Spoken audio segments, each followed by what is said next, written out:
नमस्कार दोस्तों, स्वागत है एक बार फिर आपके अपने YouTube चैनल जीवा स्टडी पर। मैं वरिष्ठ अध्यापक मुकेश कुमार जंगड़ आपका स्वागत करता हूं। तो अपन जो कलाम की जो ऑफलाइन टेस्ट सीरीज आपकी Rajasthan CET 12th level exam की, उसका जो है माइनर टेस्ट 3 देख रहे थे, जो अपना कंप्लीट हो चुका है। अब हम देखेंगे जो कल आयोजित हुआ था माइनर टेस्ट नंबर 4, ठीक है।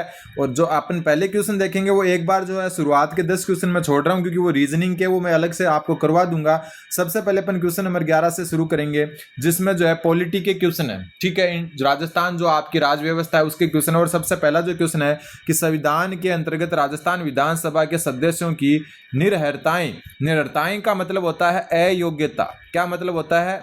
अयोग्यता के संबंध में निम्नलिखित कथनों पर विचार कीजिए, ठीक है। सबसे पहले ऐसे प्रश्नों पर राज्यपाल का विनिश्चय अंतिम होगा, ये बात क्या है? बिल्कुल सही है, ठीक है। और राज्यपाल विनिश्चय जो आपका अनुच्छेद 192 के तहत करता है। किसके तहत करता है? अनुच्छेद 192 के तहत करता है। और अयोग्यता जो होता है उसका आधार, अयोग्यता या निरर्हता जो है उसका आधार जो है आपका वो मिलता है अनुच्छेद 191 में।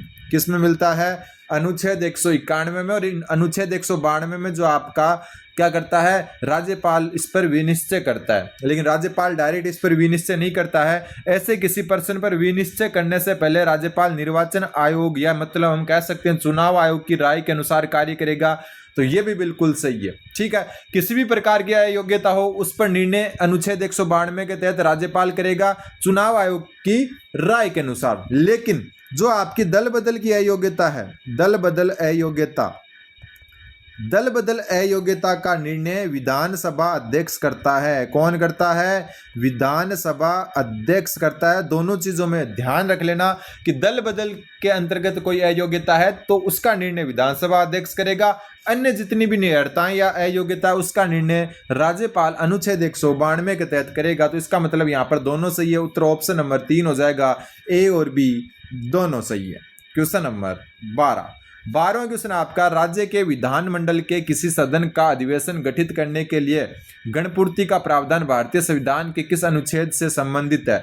मतलब राज्य विधानमंडल जो है उसके किसी सदन का अधिवेशन गठित करने के लिए, चाहे वो विधान परिषद हो या विधानसभा हो, गणपूर्ति का प्रावधान जो है भारतीय संविधान के किस अनुच्छेद से संबंधित है? तो इसका उत्तर हो जाएगा आपका 189(3). और कितनी होनी चाहिए गणपूर्ति? कुल सदस्यों का 10वां भाग, कुल सदस्यों का 10वां भाग होना चाहिए। 10वां भाग का मतलब है 1/10वां भाग होना चाहिए कुल सदस्यों का गणपूर्ति के लिए। किसके अंतर्गत? जो है संविधान के अनुच्छेद 189(3) के अंतर्गत, ठीक है।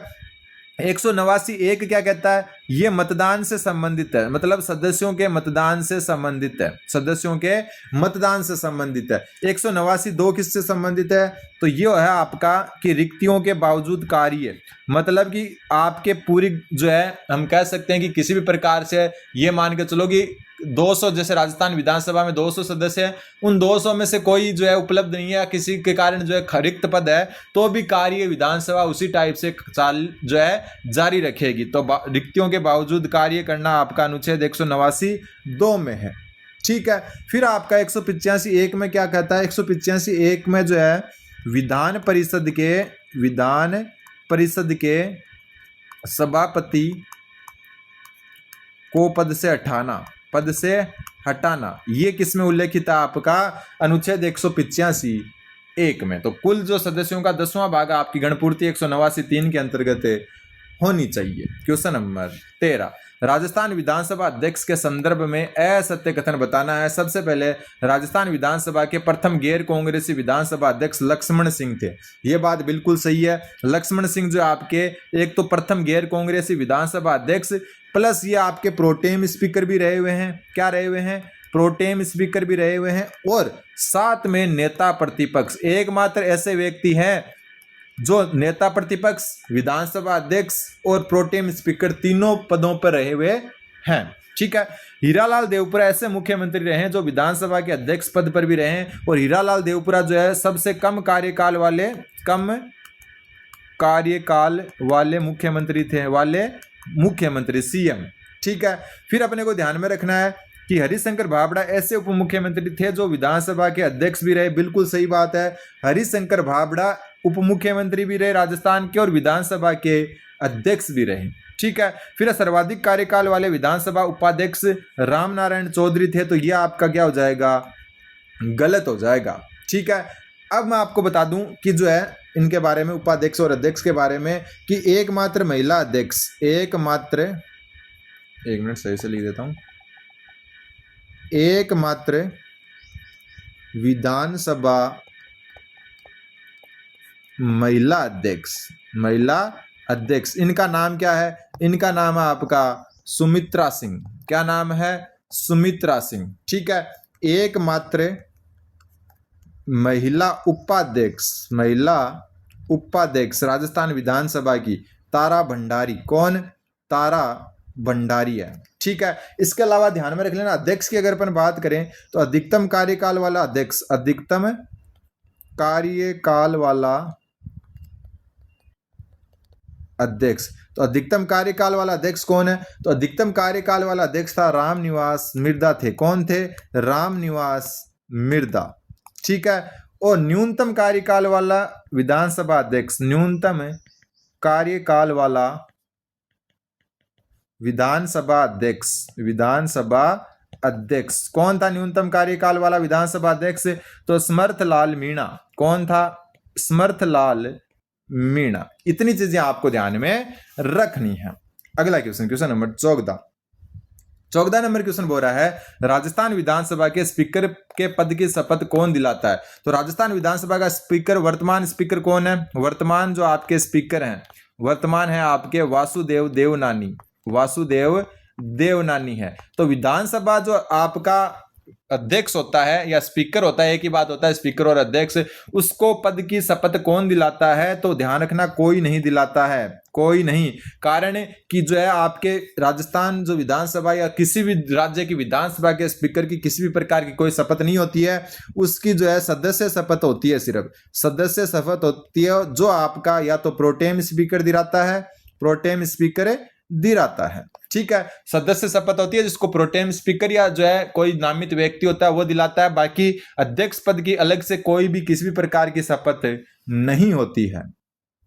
अगला क्वेश्चन, क्वेश्चन नंबर 15, प्रत्येक वित्तीय वर्ष के संबंध में राज्य का वार्षिक वित्तीय विवरण, जिसको अपन बजट कहते हैं, या प्राकलित आय व व्यय का विवरण राजस्थान विधानसभा में ऐसे दिन उपस्थापित किया जाता है जो निर्धारित की जाती है। मतलब बजट जो है आपका वो कब जो है आपका विधानसभा में पेश किया जाएगा, यह निर्धारण कौन करता है, तो ये राज्य का राज्यपाल करता है। कौन करता है, राज्यपाल करता है। अगला क्वेश्चन, क्वेश्चन नंबर 16, विधानसभा के संदर्भ में निम्नलिखित कथनों पर विचार कीजिए। अभी कर लेते हैं। राजस्थान में अनुसूचित जाति की 34, अनुसूचित जनजाति की 25 सीटें विधानसभा में आरक्षित है। बिल्कुल सही बात है। एससी की तो 34 और एसटी की 25 सीटें, और कुल आपको पता है 200 सीट है, उनमें से आरक्षित है। बिल्कुल सही बात है। ठीक है, फिर 6वीं विधानसभा के चुनाव से पूर्व तृतीय परिसीमन के कारण विधानसभा की सीटें 200 की गई। यह बात भी बिल्कुल सही है। प्रथम विधानसभा में मैं बात कर रहा हूं सदस्य संख्याओं की, सीट अलग चीज है, क्योंकि वहां पर जो है शुरुआत की 5 विधानसभा में क्या होता था, एक एक सीट से 2-2 कैंडिडेट भी जीतते थे, दोहरी जो है सदस्यता होती थी। तो मैं सिर्फ सदस्यों की संख्या बता रहा हूं, सीटों की संख्या नहीं बता रहा। प्रथम में 160 सीट थी, ठीक है। द्वितीय में ये सीटें 176 कर दी, ठीक है, थोड़ा बड़ा कर देते हैं। फिर तीसरी विधानसभा, तृतीय विधानसभा जो थी आपकी, उसमें सेम 176 रही, ठीक है। फिर चतुर्थ विधानसभा में, कौन सी में, चतुर्थ में 184 हो गई, ठीक।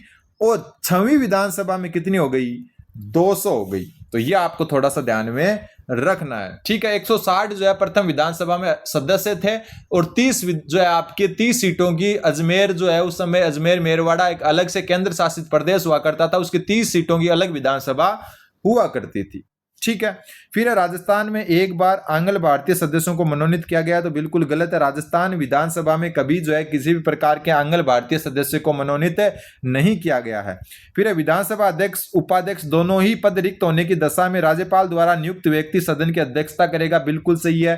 तो ए बी डी सही है। कौन से, ए बी डी, बाकी क्या है, गलत है। दूसरी बात, सर्वाधिक कार्यकाल वाली विधानसभा, सर्वाधिक कार्यकाल वाली विधानसभा, तो सर्वाधिक कार्यकाल वाली विधानसभा आपकी कौन सी थी, 5वीं विधानसभा, ठीक है। न्यूनतम कार्यकाल वाली विधानसभा, न्यूनतम कार्यकाल वाली विधानसभा, और न्यूनतम कार्यकाल वाली विधानसभा कौन सी थी? 9वीं विधानसभा। कौन सी? 9वीं विधानसभा। तो ये भी आपको थोड़ा सा ध्यान में रखना है। क्वेश्चन नंबर 17, ठीक है, तो इसमें ए बी डी सही हो गया। क्वेश्चन नंबर 17 आएगी, असंगत की पहचान कीजिए। अभी कर लेते हैं। अनुच्छेद 170 जो है विधानसभा की संरचना के बारे में बताता है, बिल्कुल सही है। अनुच्छेद 330 विधानसभा में आरक्षण को बताता है, तो यह आपका क्या हो गया? गलत हो गया। अनुच्छेद 130 लोकसभा में आरक्षण को बताता है। किसको? लोकसभा में आरक्षण को। लोकसभा में आरक्षण। विधानसभा में आरक्षण की बात करें अपन तो ये अनुच्छेद 332 कहता है। कितना? अनुच्छेद 332। ठीक है। लोकसभा की राजस्थान में सीट कितनी है? लोकसभा की राजस्थान में 25 सीट है। 25 में से 4 तो आपकी एससी की रिजर्व है और 3 है एसटी की। ये अलग से ध्यान रखना है। ऊपर 34 और 25 जो है विधानसभा में थी और ये लोकसभा में। राज्यसभा में किसी भी प्रकार का आरक्षण नहीं होता है। फिर अनुच्छेद 172 विधानमंडलों की अवधि के बारे में है, बिल्कुल सही है। और अनुच्छेद 173 विधानमंडल सदस्यता के लिए अर्हताएं, योग्यताएं क्या है? विधानसभा के लिए न्यूनतम आयु की अगर अपन बात करें तो ये आपकी 25 वर्ष है विधायक बनने के लिए। और विधान परिषद जिन राज्यों में है वहां पर अगर अपन न्यूनतम आयु की बात करें तो ये 30 वर्ष है। कितनी है? 30 वर्ष। तो ये दो चीज भी आपको ध्यान में रखनी है। और अब चलते हैं आगे क्वेश्चन नंबर 18 की तरफ। 16वीं, कौन सी? 16वीं विधानसभा के संदर्भ में जो वर्तमान आपकी विधानसभा चल रही है उसके बारे में ये कथन दिए हुए हैं। सबसे पहले अपन बात करें, वर्तमान में राजस्थान में 21 महिला विधायक हैं, बिल्कुल सही बात है। और 21 में से 20 तो जो है चुनाव के समय चुनाव में, प्लस एक उपचुनाव में, एक उपचुनाव में। और उपचुनाव में कौन जीत के आई थी? तो उपचुनाव में जो है शांता कुमारी मीणा। कौन? शांता कुमारी मीणा जो है उपचुनाव में विधायक बनकर आई और 21वीं महिला बनी। ठीक है। इसमें से 10 तो आपकी बीजेपी की है, 9 है आपकी कांग्रेस की और 2 है आपकी निर्दलीय। 2 क्या है? निर्दलीय। ये भी आपको ध्यान में रखना है। फिर 16वीं विधानसभा में प्रोटेम स्पीकर कालीचरण सराफ थे, बिल्कुल सही बात है। और ये आपके कहां से विधायक बने? मालवीय नगर से। मालवीय नगर जो आपका जयपुर का विधानसभा क्षेत्र है वहां से विधायक बने। ठीक है। 16वीं विधानसभा में कुल 79 दलों ने भाग लिया। कितने? 79 दल ने भाग लिया, जिसमें से 5 राष्ट्रीय दल थे। कितने थे? 5 राष्ट्रीय दल, यानी कि जो है नेशनल पार्टीज थी। विद्याधर नगर विधानसभा क्षेत्र से दिया कुमारी ने सर्वाधिक वोटों से जीत दर्ज की, बिल्कुल सही बात है। और न्यूनतम वोट से जीतने वाले, न्यूनतम वोट से जीतने वाले, न्यूनतम वोट से जीतने वालों में जो नाम आपका आता है वो आता है कोटपुतली। आपकी जो विधानसभा है वहां से हंसराज पटेल जीते थे। हंसराज पटेल। ठीक है। मात्र 321 वोट से जीत हुई थी, न्यूनतम वोट से जीत। ठीक है। और अधिकतम वोट से, सर्वाधिक वोट से दिया कुमारी जी जीती थी, जो 71,368 वोट से जीती थी। ठीक है।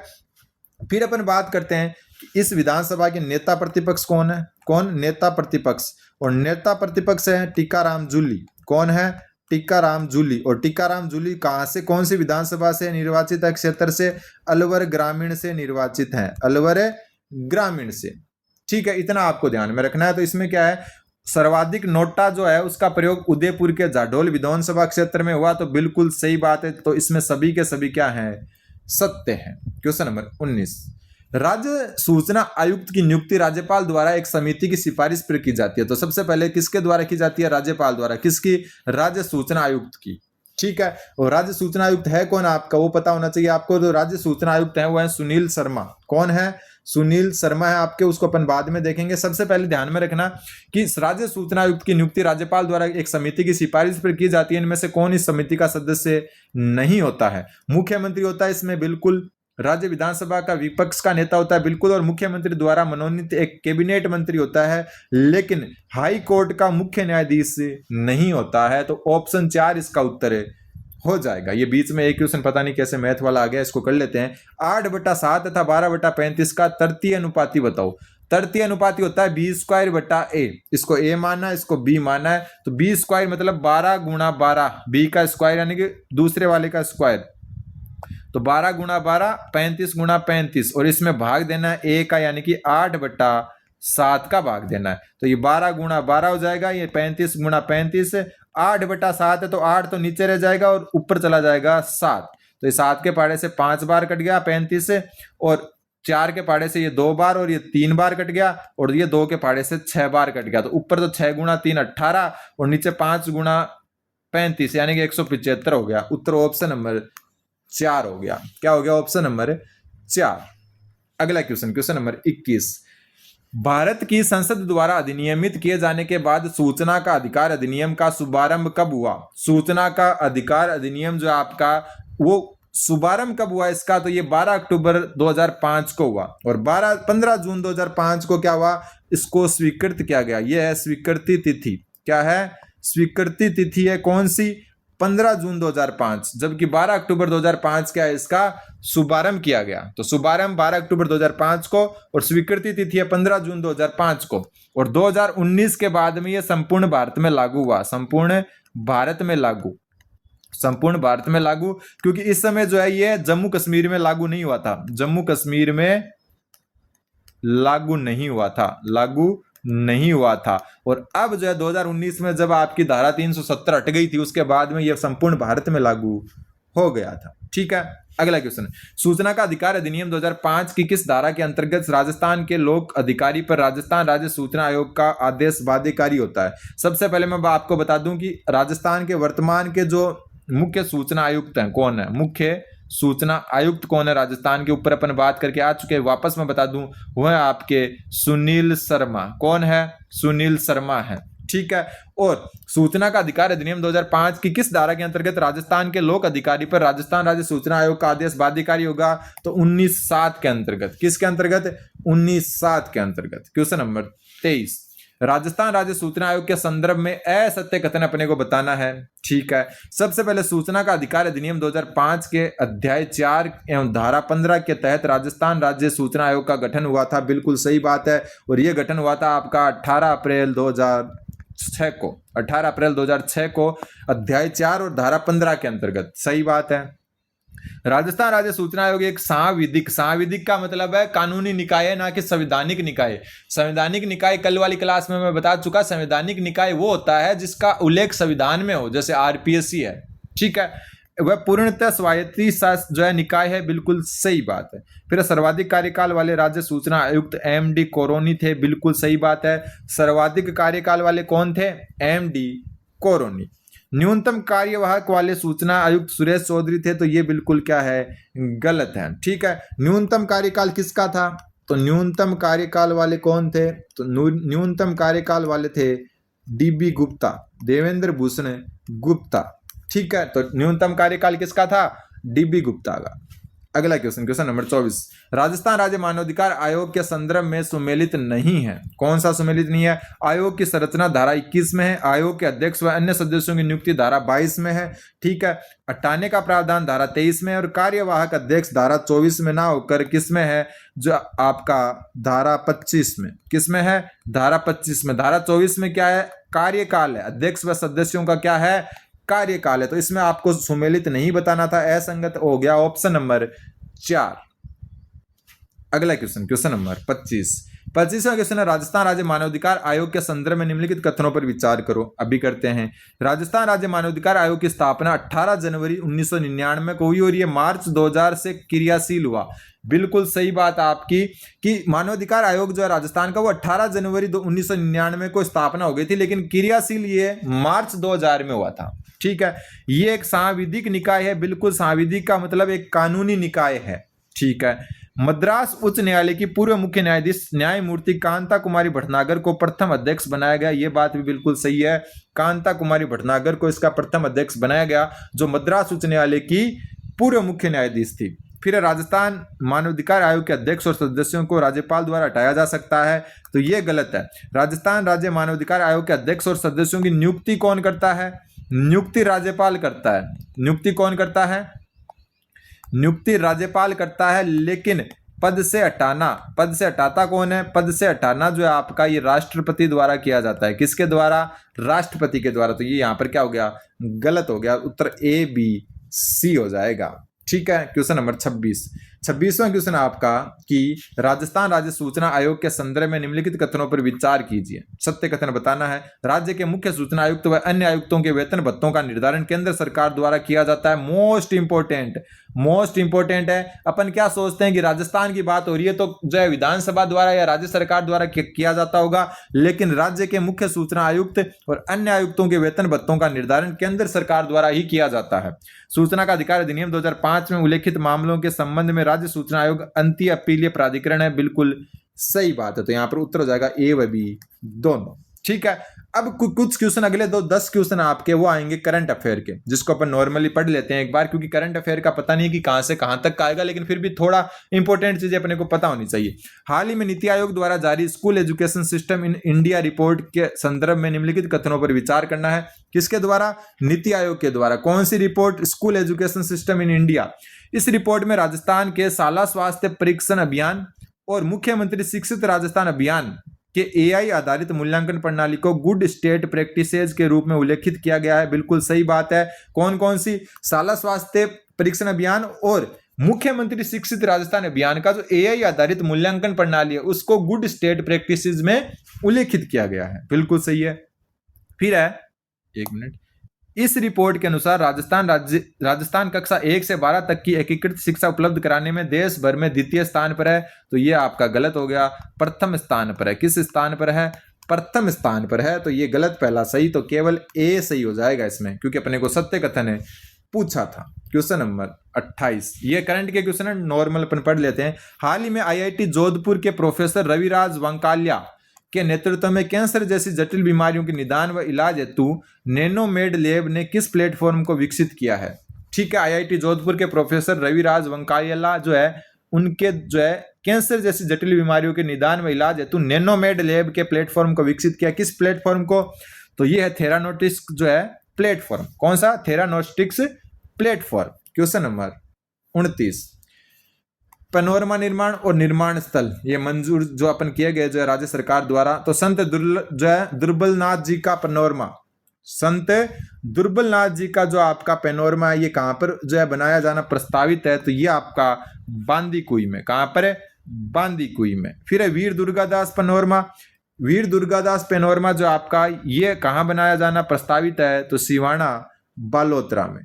ठीक है। फिर आपका है कौन सा? श्रीयादे माता पैनोरमा। और श्रीयादे माता पैनोरमा जो आपका ये झालामंड जोधपुर में बनाया जाना प्रस्तावित है। और फिर आपका रावचंद्र सेन पैनोरमा जोधपुर, तो जो जिस कलर में लिखा हुआ है उससे क्या है? सुमेलित है, मतलब 2314। कौन सा हो गया? 2314। तो 2314 ऑप्शन नंबर 2।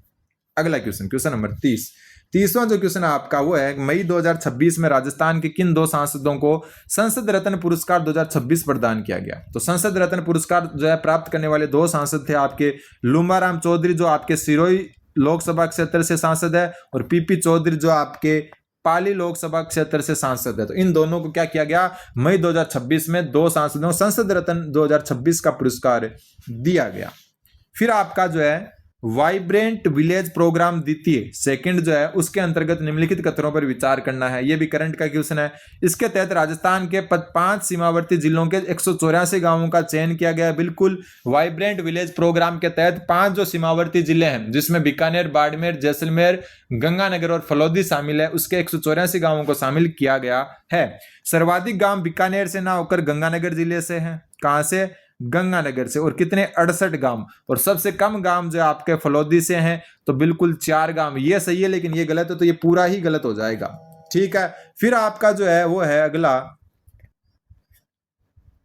एक मिनट, अगला जो है वो है कि प्रोग्राम के तहत चयनित प्रत्येक गांव 3 करोड़ रुपए की लागत से निर्धारित 10 विषयगत क्षेत्रों में विकास कार्य करवाए जाएंगे। तो ये क्या है आपका? सही है। तो ए और सी क्या है? सही है। बाकी बी क्या है? गलत है। ठीक है।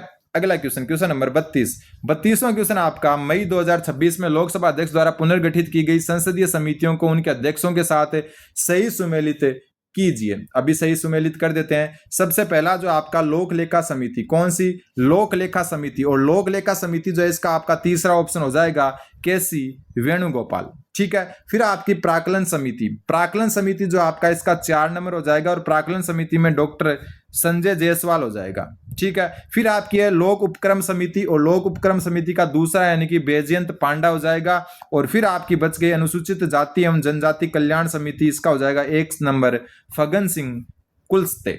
ठीक है, अगला क्वेश्चन, हाल ही में वरिष्ठ नागरिकों की सुरक्षा, देखभाल और गरिमा हेतु जीवन ऐप एवं शतायु जो है जीरियाट्रिक केयर गिवर डैशबोर्ड का शुभारंभ किस मंत्रालय के अंतर्गत किया गया है? तो जीवन और शतायु इन दो का जो है आपका शुभारंभ किस मंत्रालय द्वारा किया गया है? तो उत्तर हो जाएगा सामाजिक न्याय एवं अधिकारिता मंत्रालय। क्वेश्चन नंबर 34, मई 2026 में प्रधानमंत्री नरेंद्र मोदी की अध्यक्षता में मंत्रिमंडल की आर्थिक मामलों की समिति द्वारा Ahmedabad Dholera semi high speed दोहरी लाइन परियोजना को मंजूरी प्रदान की गई है। इसके संदर्भ में निम्नलिखित कथनों पर विचार कीजिए। सबसे पहले ये स्वदेशी तकनीक से विकसित भारतीय रेल की पहली सेमी हाई स्पीड परियोजना है, बिल्कुल सही बात है। इसकी निर्माण अवधि 2030-31 है, 2030-31, तो ये गलत, ये सही, तो केवल ए सही हो जाएगा।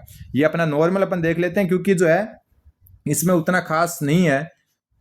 फिर आपका हाल ही में चर्चा में रही ग्रेट निकोबार परियोजना के संबंध में निम्नलिखित कथनों पर विचार कीजिए, कर लेते हैं। इस योजना के अंतर्गत 3 चरणों में ग्रेट निकोबार द्वीप के 166.10 वर्ग किलोमीटर क्षेत्र को विकसित किया जाएगा, बिल्कुल सही है। इस परियोजना के तहत गेलाथिया बे में 14.2 मिलियन ETU क्षमता का इंटरनेशनल कंटेनर ट्रांसशिपमेंट टर्मिनल विकसित किया जाएगा, यह भी सही है। और इस परियोजना के प्रथम चरण में द्वीप में 48.65 वर्ग किलोमीटर वन डाइवर्जन के बदले उत्तर प्रदेश की जगह यहाँ पर मध्य प्रदेश हो जाएगा, वर्ग किलोमीटर भूमि का वनीकरण चिन्हित किया गया, तो ये गलत हो गया, ये दो क्या हो गए, सही हो गए। तो ऐसे क्वेश्चन नॉर्मल मैं आपको बता रहा हूं क्योंकि अपने को पता ही नहीं है कि कौन से क्वेश्चन आपके वहां पूछे जाएंगे करंट के। ठीक है, करंट जो है इससे पढ़ना नहीं पढ़ना एक ही बराबर हो सकता है। फिर एशियाई भारोत्तोलन जो चैंपियनशिप 2026 है उसके संदर्भ में कथनों पर विचार करना है। इस प्रतियोगिता का आयोजन 11 से 17 मई गांधीनगर में किया गया, अहमदाबाद में नहीं किया गया, गांधीनगर में। हालांकि दोनों पास पास में शहर, लेकिन गांधीनगर में किया गया। इस प्रतियोगिता की पदक तालिका में भारत 5वें स्थान पर रहा, तो ये पुरुष वर्ग में 5वें स्थान पर रहा। ठीक है, कौन से में? पुरुष वर्ग में 5वें स्थान पर रहा, महिला वर्ग में 3रे स्थान पर, महिला में 3rd पोजीशन रही। तो ये दोनों ही क्या हो गए, गलत। तो ए और बी दोनों, ना तो सत्य कौन सा, ना तो ए का ना बी। बाकी जो है 37 क्वेश्चन से अपन सामान्य विज्ञान जो जनरल साइंस है उसके क्वेश्चन आएंगे जो अपन अगली क्लास में देखेंगे। तो धन्यवाद, बने रहे जीवा स्टडी के साथ, धन्यवाद।